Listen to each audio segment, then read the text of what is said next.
The topic of flourishing really, in my mind, is the most important question facing humanity today. There's no one around the world who hasn't asked themselves in the past year, how can I flourish? How can I ensure the flourishing of my family members? And those are the questions, really, at the base of what it means to be alive that we are probing.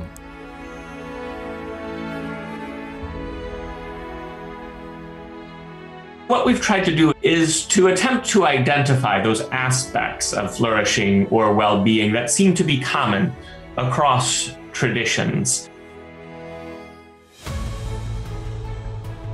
All the research shows that meaning and purpose are critical to human flourishing. Purpose is really more end-directed, having pursuits and goals, life aims that one is pursuing. And meaning is more cognitive, understanding the context of things, being able to put one's life, world events, and the universe into a broader context.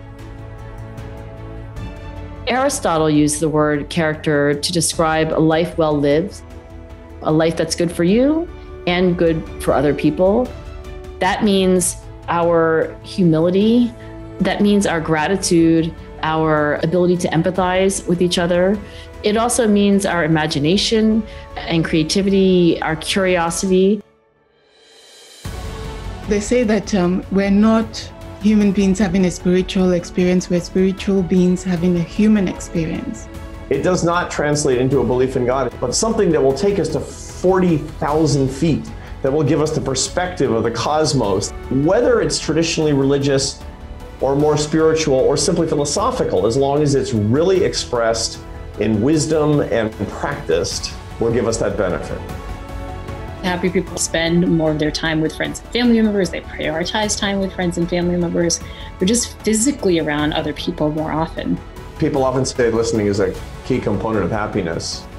Music teaches you how to listen harder than you play, because most of the time your experience is listening. Listening can unlock the key to understanding. I think a flourishing life is not always a uniformly happy life. One recipe for a flourishing life involves coming up with strategies that you can use to navigate negative emotions. But knowing what to do is really a first step. I'm convinced that studying the science of flourishing can really help us in our own daily lives flourish better. There's something special about our place and our purpose on this planet. What is it? How do we make it better? How do we secure that for others? Flourishing entails being comfortable with our own smallness, but nonetheless our own power at the same time.